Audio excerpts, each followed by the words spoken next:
My son's name is Willy, and I ended up having Willy treated with Dr. Maykel for a problem at the time that they were calling attention deficit disorder.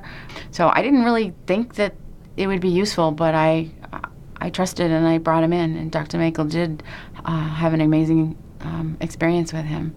It wasn't until he was in first grade that the teachers noticed that his behavior just wasn't within the normal guidelines of what they would expect it to be at. I took him to my pediatrician, who she said she didn't feel he had attention deficit disorder, but she sent me to Mass General, and he was the head of Mass General, and I'll tell you, it was frustrating because he said to me, this is a very gray area. He goes, I can't diagnose. There's no blood test, there's no scan, there's no imaging, there's really no cut and dry way to identify if your child has ADHD. And I came home with a Ritalin prescription and was tormented what the next step was to do, because at that time, the specialists were kind of leaving it up to me. Dr. Maykel recommended that he bring in Willy so he could take a look at him, and he pretty much, in a nutshell, diagnosed him with leaky gut. So he wasn't getting the nutrients he needed, so his brain wasn't getting what it needed to function at its best capacity. And Dr. Maykel explained that Willy was almost constantly exhausted and always on from this immune response,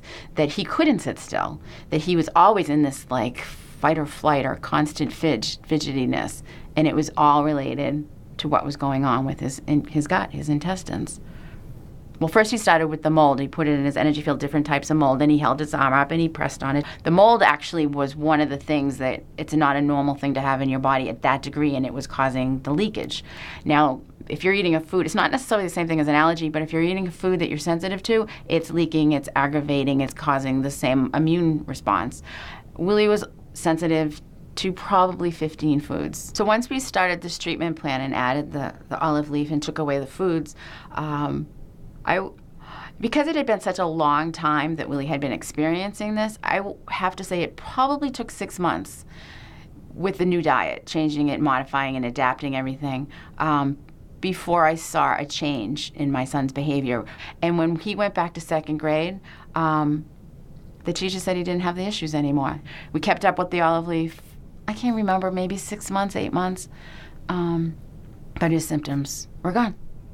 It was amazing, amazing, amazing.